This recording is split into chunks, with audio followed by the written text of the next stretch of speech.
السلام عليكم ورحمة الله وبركاته. معاكم فيديو جديد من قناة مرة عليه على اليوتيوب. قبل ما تبتدي الفيديو تدعم الفيديو ده باللايك والسبسكرايب، ما تنساش تفعل زر الجرس لو مش فعال عشان يوصلك كل جديد بإذن الله.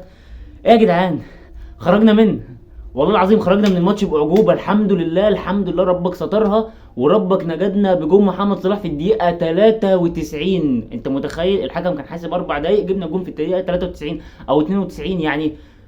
الحمد لله. انا يعني يا جدعان، هو ده الجيل الذهبي لزيمبابوي بجد، والله العظيم بجد هو ده الجيل الذهبي. انا كنت فاكره ميم والله، بس يلا الحمد لله عدت على خير. فوز ب3 نقط مهمين جدا جدا جدا جدا. انت متخيل ان ده اول فوز لمنتخب مصر في افريقيا بعد فوز المغرب 2-1 لما جبنا الجون بتاع تريزيجيه في الاشواط الاضافيه؟ انتوا متخيلين احنا ما كسبناش من 2021، ما كسبناش ماتش في افريقيا.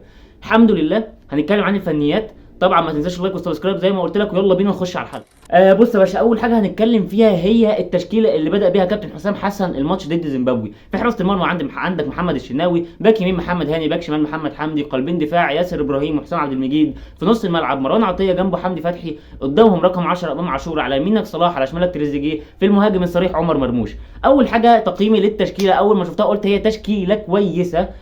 كنت فرحان ان امام بدا الماتش، قلت بقى امام هينزل بقى وهياكل النجيله ومش عارف ايه. ما صراحه ما عرفتش ان هو هيفضل. اللفظ الكويس ليها ان هو بيفضل بيتمرقع طول الماتش، ما عملش حاجه. انا شايف ان تبديله حسام حسن لامام عاشور ونزول مصطفى محمد، انا شايف طالما انت اصلا عارف ان امام عاشور مش هيأدي لك 100%، ما كنتش تنزله من اول الماتش، كنت ابتديت بالتشكيله اللي هي مصطفى محمد من الاول. ولكن انا شايف انها تبديله منطقيه لان امام عاشور ما عملش حاجه، وقبليها احنا كنا بنروح ولكن برده ما كانش امام عاشور هو سبب. احنا كنا بنلعب كور حلوه بتعدي ساعات من مدافعين زيمبابوي، ولكن كنا بنلعب كور حلوه. ولكن امام عاشور كان سرحان وكان بيتمرقع صراحه طول الماتش. تمام خرج امام عاشور، نزل لك مصطفى محمد. انت متخيل زيمبابوي جابت فينا الجون الاول في الدقيقه حوالي 24، واحنا جايبين التعادل في الدقيقه 64. يعني الشوط الاول علينا خلص واستنينا حوالي 14 او 20 دقيقه في الشوط الثاني، استنينا حوالي 20 دقيقه في الشوط الثاني علشان نتعادل، علشان نفك شفر الدفاع الجيل الذهبي لزيمبابوي. من غير طريقه، ولكن احنا ادينا ماتش الى حد ما كويس، اديله تقييم 7/10 بالكتير قوي. كابتن حسام الحسن الصراحه كنت خايف انه كان بيقول لك ان في تهبيلات في التشكيله بقى، وان خالد صبحي هيلعب مع رامي ربيعه وحسام عبد المجيد هنلعب بثلاث، وفي فضل يقول لك هري ويقول لك في اختراعات، فكنت خايف. بدا بالتشكيله الى حد ما مطمئنه. تاني حاجه خط الدفاع، انا الصراحه ثنائيه ياسر ابراهيم وحسام عبد المجيد هما الاثنين. انت بقالك سنتين معانا كابتن حسام، ما لعبتش بالاثنين دول مع بعض غير ماتش نيجيريا اللي كان من اسبوع.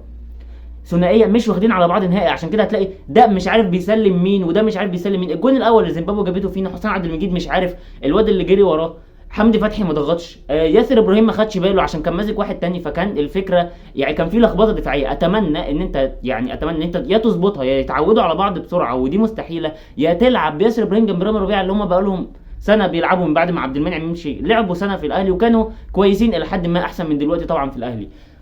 تمام. هل انا متفائل بالماتشات اللي جايه؟ ما زلت عند تفاؤلي، وشايف ان احنا برضو كده كده يعني. المغرب ما لعبتش اجمد ماتش على فكره، في اول ماتش هي كسبت 2-0 ضد جزر القمر وبس يعني. لا، عند ضربه جزاء وكده كده المغرب ما لعبتش ماتش جامد برضو. نفس بقيه المنتخبات يعني. جنوب افريقيا وانجولا كان ماتش رايح 2-1، جنوب افريقيا كسبته. الصراحه ماتش ربنا يستر علينا لما نلعب جنوب افريقيا، ولكن برضو لسه مطمن لسه مطمن للاداء اللي احنا بنقدمه، مطمن الاداء هيتطور ان شاء الله، وان حسام حسن هيصلح من غلطاته. بس دي اخر الحلقه، ان شاء الله تكون عجبتكم. ما تنساش اللايك والسبسكرايب والشير لاصحابك، واحلى تحيه لاصحابي اللي في الكليه اللي بيتفرجوا على الفيديو ده. ويا جدعان بحبكم في الله. سلام.